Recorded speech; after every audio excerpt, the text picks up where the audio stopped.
बिस्मिल्लाहिर्रहमानिर्रहीम। Dear student, अस्सलाम वालेकुम वरहमतुल्लाहि वबरकातुहू। कैसे हैं? एक्सरसाइज 7.3 के मुतल्लिक मुझे व्हाट्सएप पे बहुत से मैसेज आप स्टूडेंट्स के मौसूल हुए कि जिसमें उन्होंने ये रिक्वेस्ट की कि हमें ट्रिग्नोमेट्रिक रेशोज़ की जो वैल्यूज़ हैं when angles are different, for example 45, 60, 30, 90, 270, 180, तो इसकी वैल्यूज़ के अभी फाइंड करने का तरीका जो है वो आप हमें बताएं। तो आज इस सिलसिले की इस सिलसिले में हम सबसे पहले 45 के एंगल को डिस्कस करेंगे। और डियर स्टूडेंट, पहली बात तो ये है कि 45 के एंगल्स को हम राइट एंगल ट्रायंगल के थ्रू जो है वो प्रूव करते हैं। अब आप ये देखते हैं कि हम एक ट्रायंगल हमने ली हुई है ABC और इसमें एंगल C जो है वो 90 है। तो स्टूडेंट, ट्रिग्नोमेट्रिक रेशियोज की values only depend on the size of the angle. ठीक है, एंगल की साइज को पर वो डिपेंड करती है कि जाहिर है जो वैल्यू साइन 30 की होगी वो cos 30 की वैल्यू नहीं होगी, cos 30 की वैल्यू कोई और होगी। तो इसलिए हम जब 45 के एंगल को जब हम लेते हैं, उसका एक स्टैंडर्डाइज एंगल हम लेते हैं, तो ये बात भी हमें पता है कि sum of all the angles in triangles is 180, के ट्रायंगल के तमाम तीनों एंगल्स का जो सम है वो 180 के बराबर होता है। तो अगर हम एक एंगल लेते हैं 90 और दूसरा 45 जब हम लेते हैं, तो जब हम इनको ऐड करते हैं तो हमारे पास जो सेकंड हमारे पास जो एंगल आता है वो भी 45 का होता है। अब चूंकि ये दोनों एंगल सेम हैं तो इसलिए ये जो ट्रायंगल है वो आइसोसेलेस ट्रायंगल बनेगी कि इसकी दोनों साइड्स की मेजरमेंट जो है वो बराबर होती है। तो हम क्या करते हैं कि हम दोनों साइड्स की जो वैल्यू है, जो इसकी मेजरमेंट है, वो हम 1 लेते हैं कि अगर ये बेस जो है 1 है तो परपेंडिकुलर भी 1 होगी। तो हम इसी तरीके से हम इसका हाइपोटेन्यूस फाइंड करेंगे। और डियर स्टूडेंट, इनको सॉल्व करने से पहले हम एक छोटी सी चेंजिंग करते हैं। अब देखें, कैपिटल C है, इसके सामने वाली जो साइड होगी वो स्मॉल c होगी, A के सामने वाली जो साइड है वो स्मॉल a होगी, और उसके बाद B के सामने वाली जो साइड है वो हमारे पास B होगी। तो हम स्मॉल ABC के साथ हम इस ट्रायंगल की साइड्स को हम डिनोट करते हैं, और हम ये कह सकते हैं कि हमारे पास जो हाइपोटेनियस है वो C है, बेस हमारे पास B और परपेंडिकुलर जो है हमारे पास C।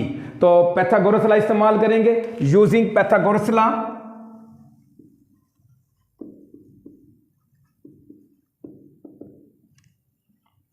तो ये आपको पता है कि C² is equal to A² plus B², और यही फार्मूला जो है वो आप 9th में चैप्टर नंबर 15 में आप ये पढ़ चुके हैं।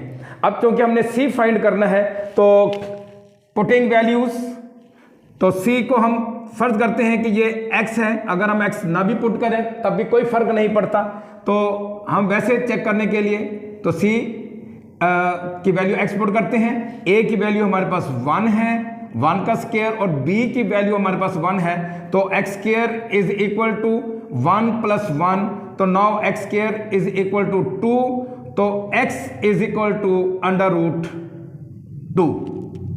तो इसका मतलब ये होगा कि हमारे पास जो C की वैल्यू जो है वो √2 है। तो स्टूडेंट, अब हमने क्या करना है? हमने ये करना है कि हमारे पास एंगल थीटा है। इससे पहले हमने सिर्फ और सिर्फ जो वैल्यूज डिस्कस की थी ट्रिग्नोमेट्री की, तो वो cos थीटा, उसमें कोई एंगल्स की हमारे पास वैल्यू नहीं होती थी। अब हमारे पास जो थीटा है वो 45 डिग्री है। तो हम ये मालूम करते हैं कि साइन 45, कॉस 45, टैन 45 और इनके रेसिप्रोकल्स की वैल्यू क्या है। तो चलते हैं अपने क्वेश्चन की तरफ और इसी तरीके से ट्रिग्नोमेट्रिक रेशियोज हम फाइंड करते हैं when theta is equal to 45 degree. तो साइन 45 की वैल्यू देखते हैं।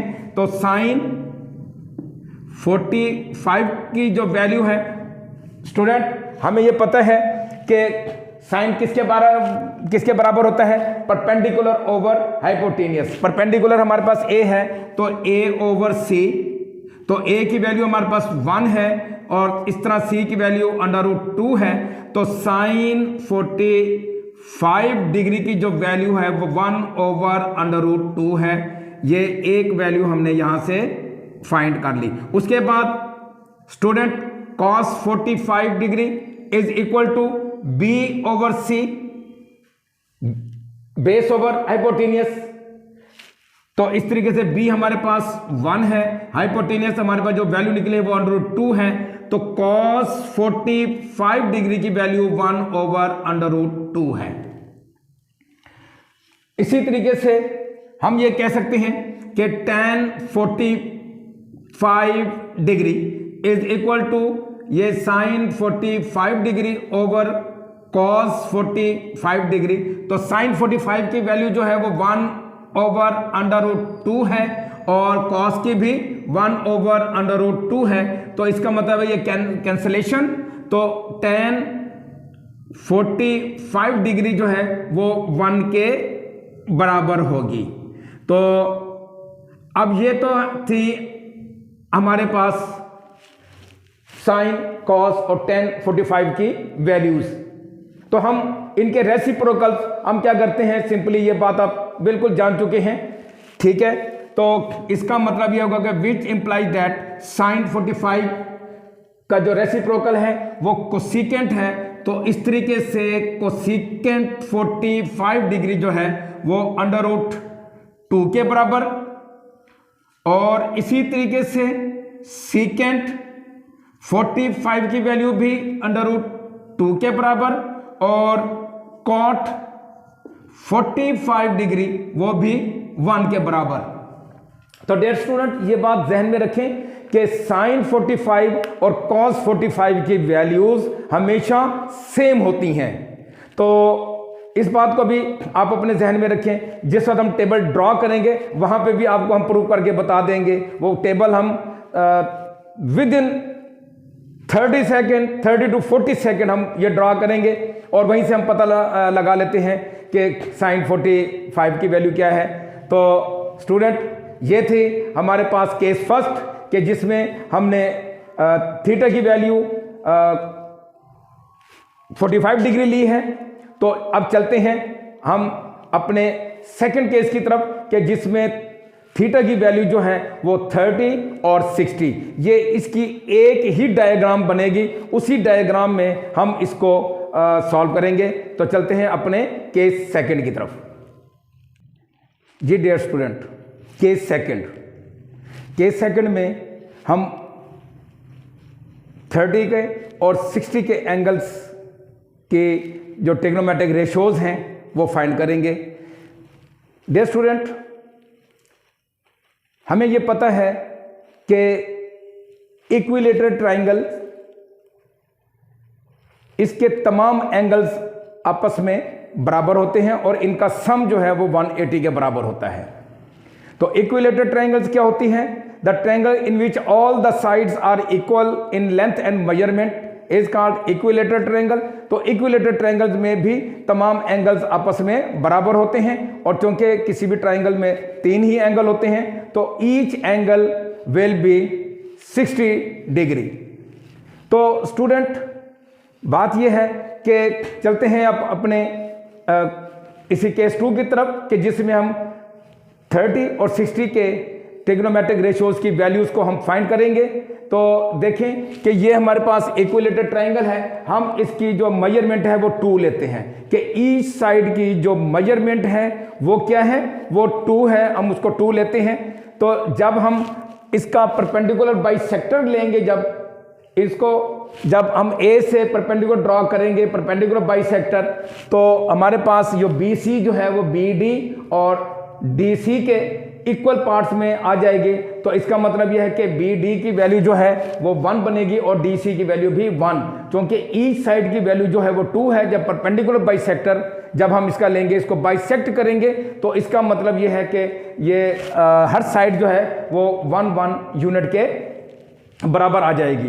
तो अब डियर स्टूडेंट, इससे पहले मैंने अपने लेक्चर में आपको मैंने ये बताया था कि the angle, the side opposite to the concerning angle is always perpendicular.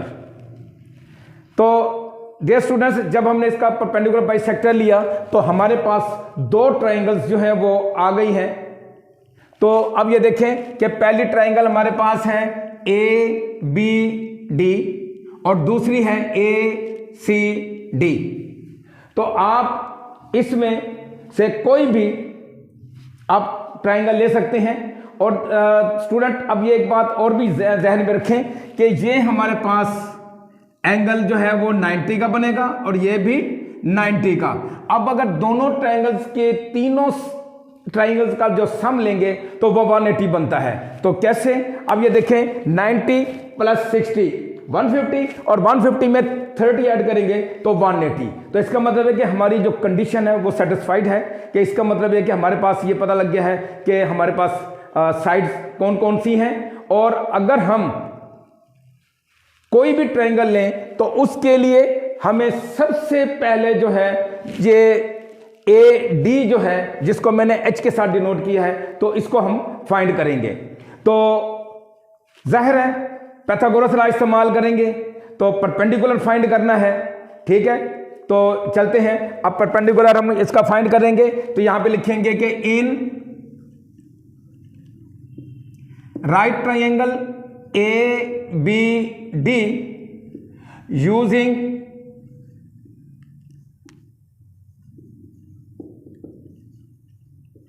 Path law.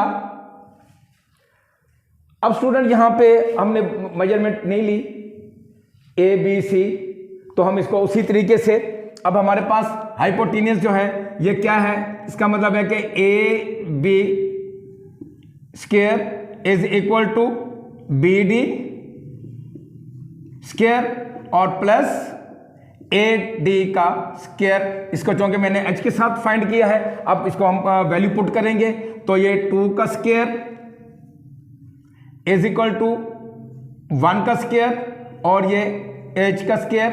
तो हमारे पास क्या बनेगा, 4 is equal to 1 plus h square. तो 1 which implies that 1 plus h square is equal to 4। तो h square is equal to 4 minus 1, तो h is equal to 3, h square is equal to 3, तो h is equal to √3। तो ये हमारे पास h की value आई है, तो ये हमारे पास वैल्यू है √3। अब स्टूडेंट हमारे लिए बहुत इजी हो गया है कि हम अगर 30 का एंगल लेते हैं तो भी हमारे पास वैल्यूज मौजूद हैं, और अगर 60 का एंगल लेते हैं तो तब भी हमारे पास एंगल मौजूद हैं। हम सबसे पहले 30 को जो है वो डिस्कस करते हैं। तो 30 का एंगल, अब देखिए हम ये 30 का एंगल है, तो इसके सामने वाली जो साइड है बी डी, ये अब परपेंडिकुलर काउंट होगी, ये बेस काउंट नहीं होगी। ठीक है, तो इसका मतलब ये है कि अब जब हम एंगल लेते हैं 30, तो उसकी अपोजिट साइड जो है वो ऑलवेज परपेंडिकुलर होती है। तो ये साइड हमारी क्या हो जाएगी, ये परपेंडिकुलर हो जाएगी। तो इस तरीके से हम ये फाइंड करते हैं। चलते हैं when theta is equal to 30, कि when theta is equal to 30 degree. तो स्टूडेंट साइन 30 किसके बराबर होता है? हम ये कहते हैं कि साइन 30 जो है, या sine theta perpendicular over hypotenuse होता है। अब ये हमारे पास हाइपोटेनियस हो जाएगा, ये हमारे पास बेस बन जाएगी, और ये हमारे पास परपेंडिकुलर बन जाएगा when angle is equal to 30। तो अब ये देखें कि परपेंडिकुलर ओवर हाइपोटेनियस, तो हम इसको उसी तरीके से ये लिखेंगे कि 1/2। तो साइन 30 की वैल्यू क्या हो जाएगी, 1/2। तो अगर आप चाहें तो आप इसको इस तरह भी लिख सकते हैं। फॉर एग्जाम्पल, जैसे कंप्लीट मेथड से भी लिख सकते हैं B D over A B. तो बी डी हमारे पास 1 है और ए बी हमारे पास 2 है। तो इसका मतलब यह है कि साइन 30 इज इक्वल टू 1/2। तो स्टूडेंट अगर आपको याद होगा पिछले लेक्चर में, तो उसमें भी हमने साइन 30 की जो वैल्यू हमने फाइंड की थी वो 1/2 थी। अब हम फाइंड करते हैं cos 30 की वैल्यू। तो cos 30 किसके बराबर होगी? Base over hypotenuse. तो बेस हमारे पास क्या है? √3 और बेस हमारे पास AD है, AD ओवर AB। तो ये AD हमारे पास √3 है और हाइपोटेनियस हमारे पास 2 है। तो हमने इसी तरीके से cos 30 की वैल्यू √3/2 निकाली है। तो प्रीवियस लेक्चर में हमने tan 30 की वैल्यू जो है वो भी इसी तरीके से फाइंड की थी कि साइन ओवर कॉस के साथ। तो ये देखें वही चीज़ जो पहले हमने डायरेक्ट हमने की थी, अब ये इसकी वैल्यू है। हम इसको डायरेक्ट यहाँ पे ये लिखेंगे कि साइन 30 ओवर कॉस 30। तो ये tan 30 की वैल्यू होती है। अब इसकी वैल्यू हमारे पास 1/2 है और cos 30 की वैल्यू √3/2 है, ये कैंसिल हो जाएगी। तो इसका मतलब ये है कि tan 30 की वैल्यू जो है वो 1/√3। तो इसी तरीके से अब हम दूसरी जो रेसिप्रोकल्स हैं, तो अब ये देखें cosecant 30 degree is equal to 1/sin 30। तो अब sin 30 की कीमत हमारे पास क्या है? 1/2। तो 1/1/2 इज इक्वल टू 2। तो इसका मतलब ये है कोसेकेंट 30 डिग्री जो है वो 2 के बराबर। इसी तरीके से सेकेंट 30 ये 1/cos 30 के बराबर होगा। तो cos 30 जो है हमारे पास √3/2 है, तो ये 1/√3/2। तो जब ये रेसिप्रोकल होगी तो 2/√3। तो ये सेकेंट 30 की कीमत। और इसी तरीके से cot 30 की कीमत जो है ये यहाँ पे हम निकाल लेते हैं कि cot 30 तो ये होता है 1/tan 30 की कीमत। और tan 30 हमारे पास स्टूडेंट ये वैल्यू हमारे पास tan 30 की 1/√3। तो इसका मतलब ये होगा कि रेसिप्रोकल होगा तो √3। तो इस तरीके से cot 30 इज इक्वल टू √3। तो ये हमारे पास cot 30 की वैल्यू। तो ये तमाम trigonometric ratios sine, cos, tan, cosecant, secant and cot की वैल्यू जब एंगल 30 हो तो वो आ गया। अब चलते हैं, यही चीज सब कुछ यही चीज, डायग्राम भी यही। तो हम 60 का एंगल जो है वो फाइंड करते हैं। तो स्टूडेंट ऑब्वियसली बिल्कुल आप समझ गए होंगे कि अब हमारा जो परपेंडिकुलर है वो AD बन जाएगा। परपेंडिकुलर हमारा क्या बन जाएगा? AD बन जाएगा, क्योंकि 60 के अपोजिट साइड जो होती है वो परपेंडिकुलर होती है। और ये हमारा क्या बन जाएगा? ये हमारा बन जाएगा बेस। और हाइपोटेनियस वैसे ही अपनी जगह पे ये बरकरार है। तो हम क्या करते हैं, हम इसी तरीके से ये चीज आपने नोट कर ली है। तो अब आप ये देखें कि हमने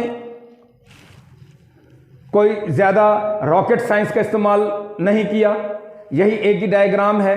तो एंगल 30 और 60 दोनों इसी ट्राइंगल के अंदर हैं।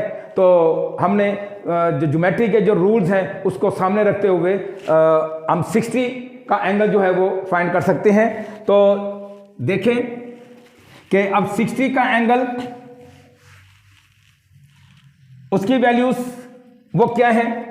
तो हम ये देखते हैं कि when theta is equal to 60 degree, तो 60 तो ऑब्वियसली अब ये परपेंडिकुलर है, तो साइन 60 डिग्री जो है वो क्या बन जाएगी?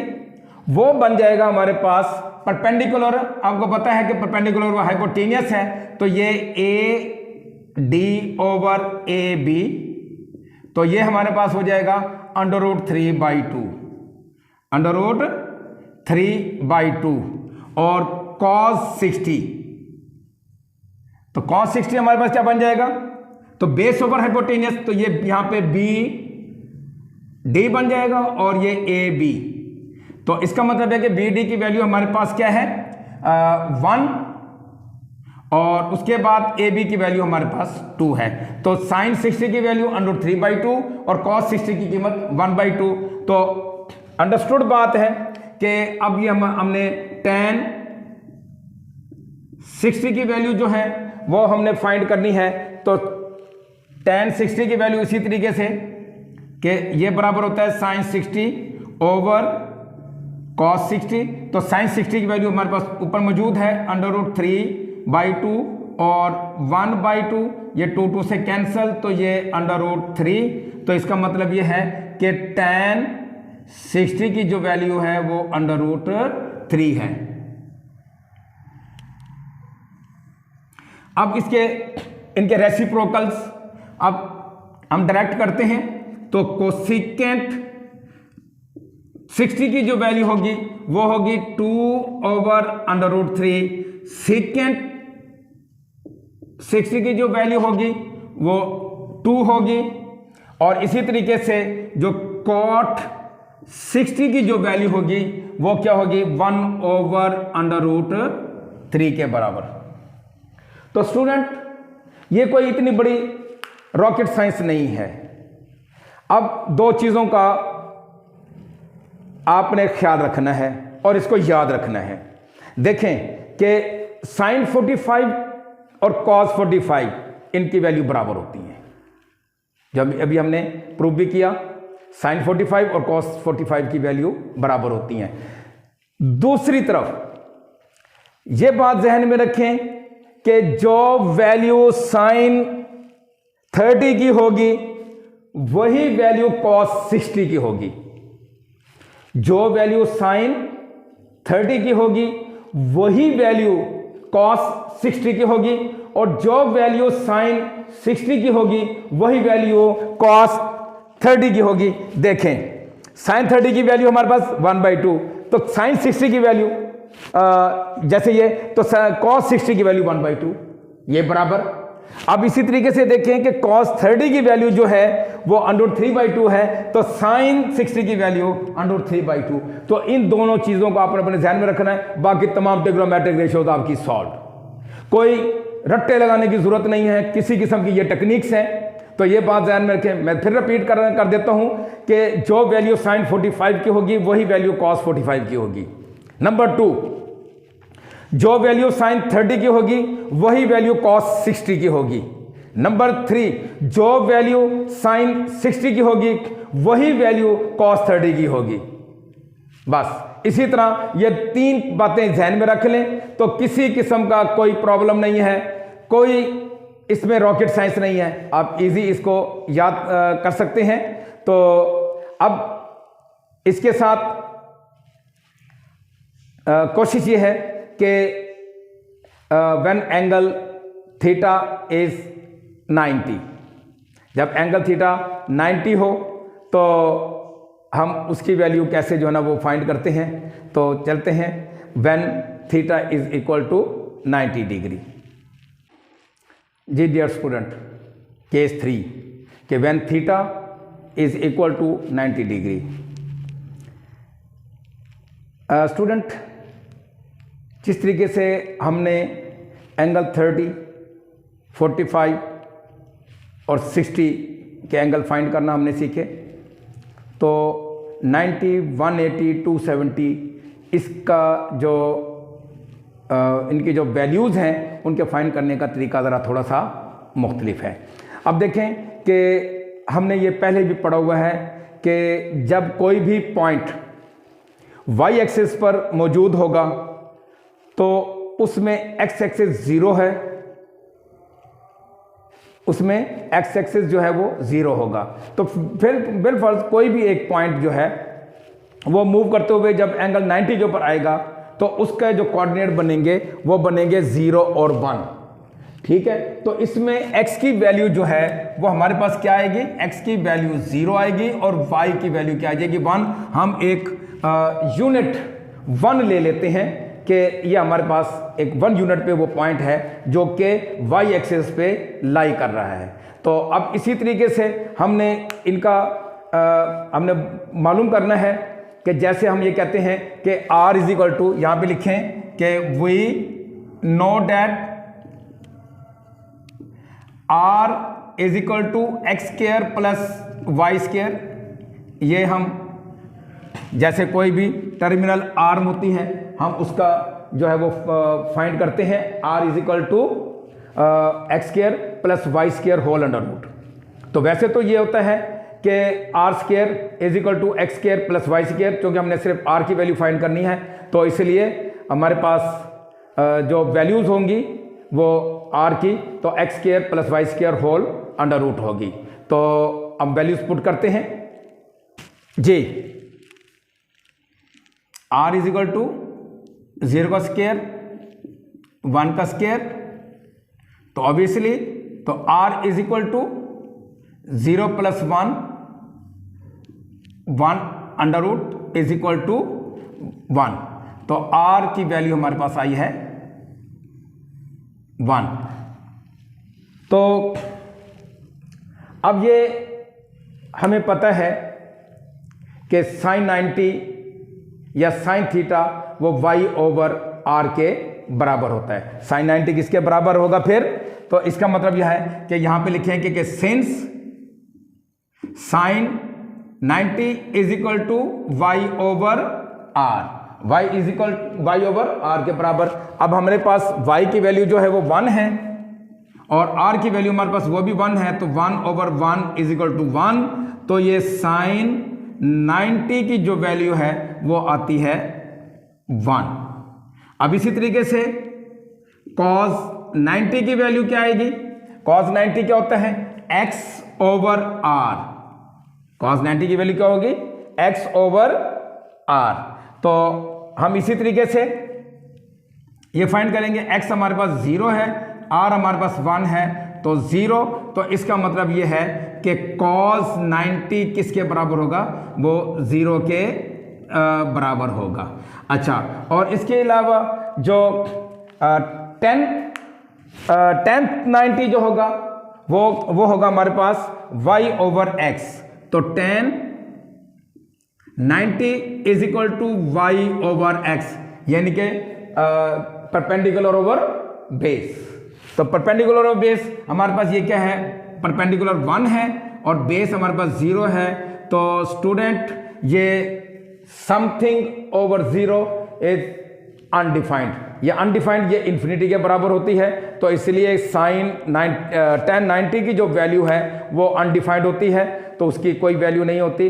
तो इसलिए tan 90 जो है वो इन्फिनिटी के बराबर होती है, जिसे हम अनडिफाइंड भी कहते हैं। तो ऑब्वियसली उसी तरीके से हम क्या करते हैं, कोसिकेंट 90 की वैल्यू फाइंड करते हैं। इसी के साथ साथ कोसिकेंट 90, तो ये क्या हो जाएगा, ये होगा हमारे पास r ओवर y। तो r हमारे पास 1 है और y की वैल्यू भी 1 है, तो ये भी 1। तो इसका मतलब ये है कि cosecant 90 degree is equal to 1। ये हमारे पास ये वैल्यू आई है कि इसको भी आप अंडरलाइन कर लें, हाईलाइट कर लें, अंडरलाइन कर लें, ताकि आपको ये याद रहे। तो अब सेकेंट 90 जो है वो r ओवर x है, r हमारे पास 1 है, तो